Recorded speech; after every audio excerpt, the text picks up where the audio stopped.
ito naman guys, ganito naman yung ano guys, yung saging. Hindi tayo basta-basta na mag-abono. Ayan, tingnan muna natin at kung sobra yung followers or sibwal or saha, bawasan natin mga guys. Ayan. So tulad nito mga guys, dalawa lang yung ano natin, no, pinasunod. Ayan.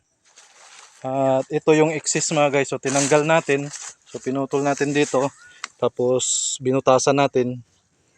At ngayon pagkabutas, nilagyan natin ng abono sa loob. Ayan. So ito yung excess na sibwal mga guys. At ito naman yung gamit natin na pangbutas. Ayan.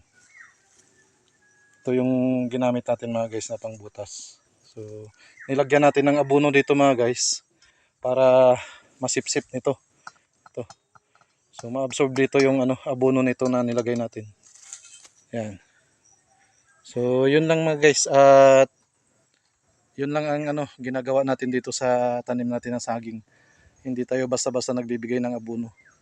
Kinokontrol din natin yung mga ano niya, sibwal or followers. So yun lang mga guys, at maraming salamat.